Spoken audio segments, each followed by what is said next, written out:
que c'est dans ces provinces-là que les pygmées sont massacrés. Des villages entiers de pygmées sont décimés dans l'Angounié, dans le Gouelolo. C'est dans ces coins-là où on trouve des camps de dépaissage, des grands de notoriété, comme le professeur Idiata en a parlé, Franck Idiata. Il a parlé de ce qui se passe à Mimongo, dans des villages de Mimongo où on a découvert un endroit où on massacre les pygmées pour faire les crimes rituels. Mais qui n'est pas initié au Bouti, au Mouiri, à Mimongo? Qui n'est pas initié au Bouti et au Mouiri à Mimongo, c'est qui? Qui est Michogo? Qui est Apinji? Qui est Akele? Qui est Massango, là-bas? Et puis qui n'est pas initié? C'est qui? Et c'est dans les forêts où il y a le Bouti et le Mouiri que ces crimes-là se multiplient. Pourquoi? Parce qu'il y a une alliance. Le Mouiri qui est censé jouer les gendarmes, en réalité, n'est qu'un gendarme pour les faibles. C'est un peu à la manière de la justice gabonaise, pour la fustiger d'ailleurs. Où ce sont des voleurs des boîtes de sardines qui ont 10 ans de prison. Et suivez ce que Dokira a raconté. Tout ce que Dokira a raconté, c'est ça la vérité. Ce que Dokira a raconté là, c'est ça la vérité. Dokira n'a pas menti sur ce qu'il disait. Dokira a dit ce qui s'est fait exactement dans le Bouiti. C'est exactement ce que Dokira expliquait là, qui s'est fait dans le Bouiti. Dokira est un Ganga Bouti. Donc il ne peut pas avoir expliqué les choses d'ailleurs. Il expliquait en tant qu'Nganga Bouti la réalité cachée, les profondeurs. Ça veut dire, en fait, il est allé loin. Il a voulu jouer au malin en se faisant passer pour un pédagogue, mais un pédagogue n'enseigne que les sciences qui lui ont été apprises. Un pédagogue n'imagine pas la science qu'il va expliquer aux élèves. Un pédagogue, un enseignant, a été formé à une école, à l'ENES, à l'ENI pour le cas du Gabon et tout. Donc quand il vient en classe exercer l'enseignement avec de la pédagogie, toute la matière, mais c'est ce qu'il a appris dans des écoles de formation. Dokira n'a pas parlé des choses tombées du ciel. Dokira a parlé des choses du Bouiti, ce qu'on appelle les secrets du Bouiti, qu'on appelle les secrets des rites initiatiques. C'est ce qu'il a dévoilé sans savoir. Comme il a dit, il était sous l'effet de vouloir gagner un débat. Et comme en réalité ils n'ont pas d'argument, quand ils ne parlent pas du christianisme, quand ils n'insultent pas le christianisme, en réalité ils n'ont pas autre chose. Parce que leur vraie chose, c'est ça là, ce sont ces secrets de la sorcellerie là. Donc comme ils étaient accablés, ils ne pouvaient plus attaquer le christianisme, comme lui l'a dit, en voulant gagner le débat, il a oublié qu'il est sous serment. Il a oublié que ces choses-là, on ne les partage pas aux profanes, mais comme il était accablé, il n'était plus question de parler de Jésus, il n'était plus question d'insulter les chrétiens, il était question de parler de la valeur du sacrifice dans leur propre rite. C'est là où il est sorti, il a perdu le contrôle, il a oublié le secret et il a dévoilé. Voilà ce qui se passe dans le Bouiti. Dans le Bouiti, on fait exactement ce que Dokira a dit là. Et c'est ce que nous essayons de vous dire depuis le début. La rébellion à Dieu, l'adoration de la créature, le retour vers on va dire quoi, un règne inférieur à la dimension, n'est-ce pas, de l'homme. L'homme est le règne supérieur, c'est le règne le plus élevé. L'humanité est le règne le plus élevé en termes de création.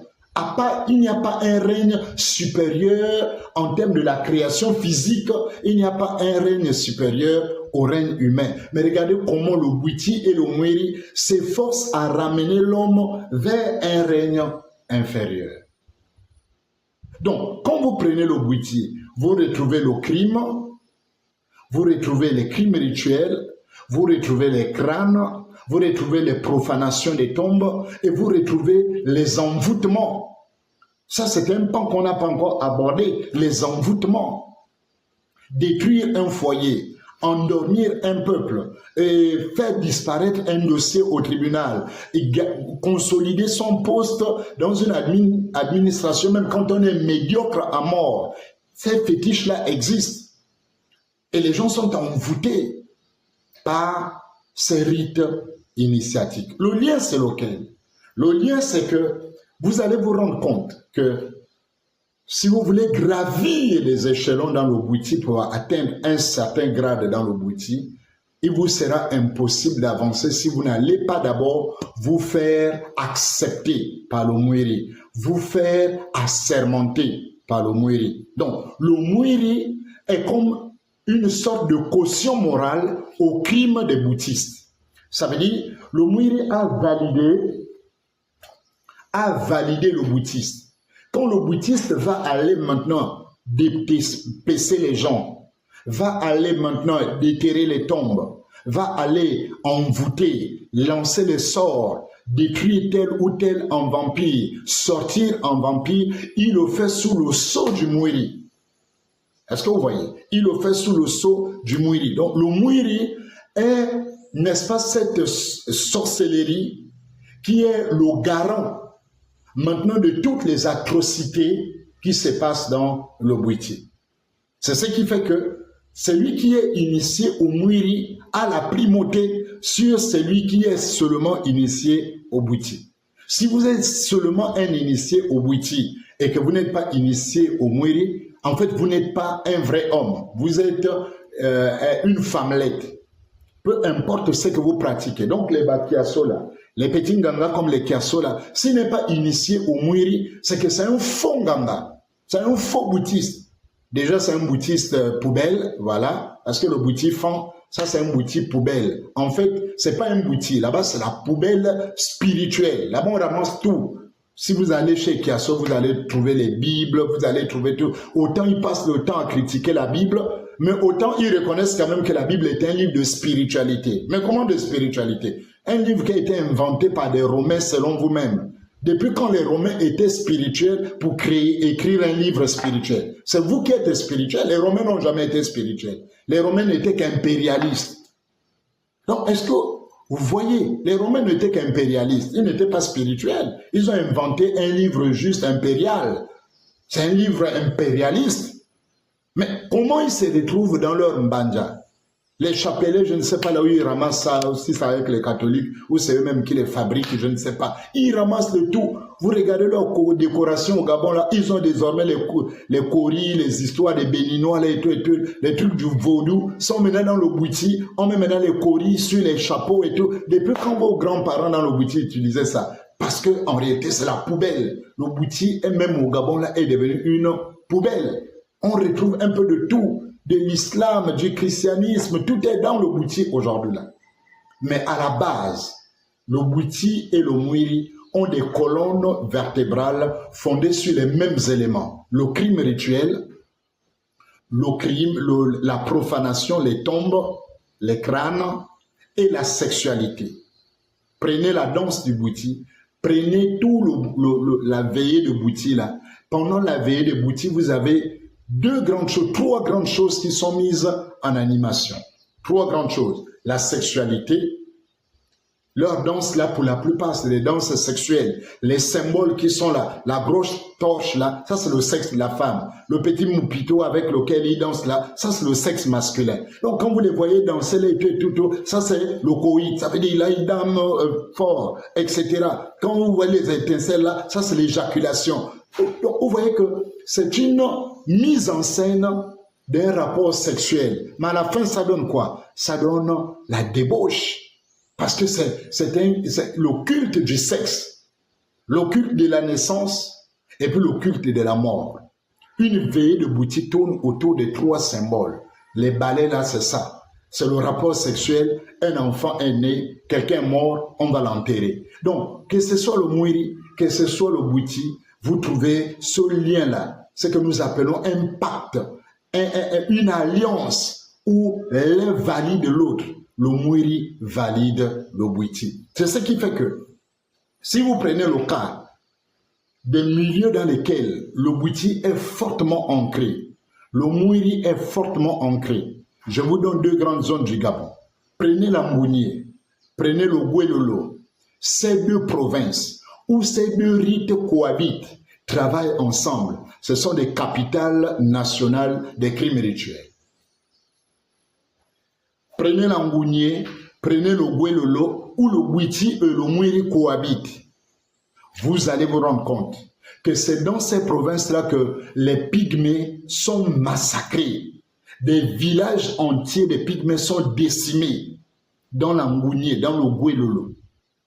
C'est dans ces coins-là où on trouve des camps de dépeçage, des grands de notoriété, comme le professeur Idiata en a parlé, Franck Idiata. Il a parlé de ce qui se passe à Mimongo, dans des villages de Mimongo où on a découvert un endroit où on massacre les pygmées pour faire les crimes rituels.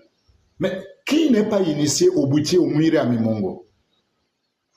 Qui n'est pas initié au Bouiti et au Mouiri à Mimongo, c'est qui? Qui est Michogo? Qui est Apinji? Qui est Akele? Qui est Massango, là-bas? Et puis qui n'est pas initié? C'est qui? Et c'est dans les forêts où il y a le Bouiti et le Mouiri que ces crimes-là se multiplient.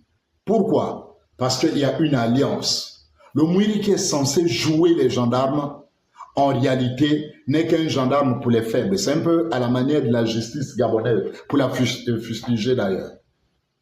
Où ce sont des voleurs des boîtes de sardines qui ont 10 ans de prison, et puis les commanditaires des crimes rituels imperturbables. Ça, c'est la justice du Gabon. Et c'est la justice du Gabon est à l'image du Mouiri, en fait. Ce sont les petits qui payent, mais les gros ne payent jamais. Si vous entendez le Mouiri attrapé, qu'est-ce qui s'est passé? Il a volé un régime de bananes. Il a couché avec la femme de l'autre. Il a fait ceci. Qu'est-ce qui se passe? Ah, il y a 2 enfants qui ont été vendus à Mimongo. 2 enfants à Yeno. 2 enfants ont été vendus à 500 000 la tête, donc 1 million pour les 2. Jusque-là, le Mouiri, incapable, n'a jamais retrouvé qui a acheté, qui a sacrifié ses enfants, etc., etc. Aujourd'hui, nous voulons donc montrer ce lien de la malédiction. Ça veut dire dans le Mouiri comme dans le Bouiti, il y a un pacte de malédiction. Il y a une alliance de malédiction. Il y a des pratiques de malédiction. Insulter son père et sa mère, c'est de la malédiction. Tuer quelqu'un, prélever ses organes, c'est de la malédiction. Aller profaner une tombe, prendre ses restes humains, les faire manger aux gens dans l'Iboga. On fait les cérémonies de l'Iboga, on montre l'Iboga, oui, l'Iboga, l'Ibogaïne et tout le reste. L'Ibogaïne, ça c'est les blancs. Mais l'Iboga qu'on donne dans les temples, c'est avec le crâne humain. C'est avec les ossements humains. On les gratte. Ils ont les Mungonda. Ils ont les crânes. Allez fouiller les Bwenze. Allez déterrer les poteaux. Allez fouiller sous les poteaux. On donne les indices. Allez. Demandez-leur. Tous les Nganga qui ont les Mungonda au Gabon, amenez tous vos Mungonda ici. Et puis déballer, enlever les tissus là, enlever toute la décoration qu'ils ont mis en haut, les plumes, toutes ces choses qu'ils ont mis là. Enlevez tout ça. Ouvrez les pagnes là, ouvrez. Vous allez voir le crâne humain. Dans la corbeille là, c'est le crâne humain. C'est le Mungonda. C'est la sorcellerie à fond. Notre mission, notre devoir, notre travail, c'est de vous avertir.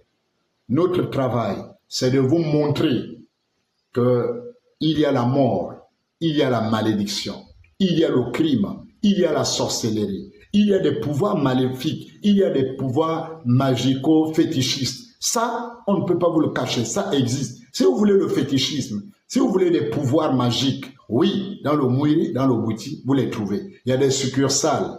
Vous pouvez évoluer dans la succursale de ceux qui lancent les fusils nocturnes, la succursale de ceux qui développent le feu follet, etc.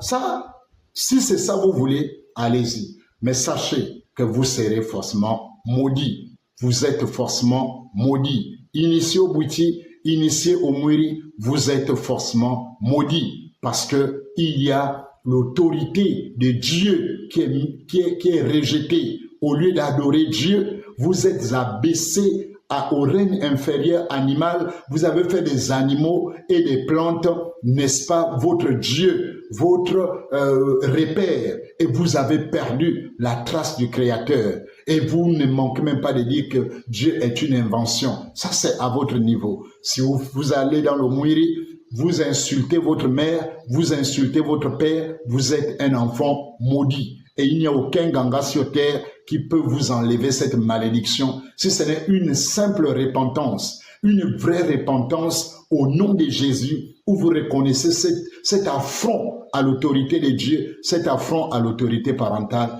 Il n'y a que par là que vous pouvez être sauvé. Le reste, c'est de la diversion. Mesdames et messieurs, laissez-vous avertir. Laissez-vous avertir. Vous n'avez pas besoin de devenir sorcier. Au 21e siècle, on n'a pas besoin de sorcellerie. Les gens ont besoin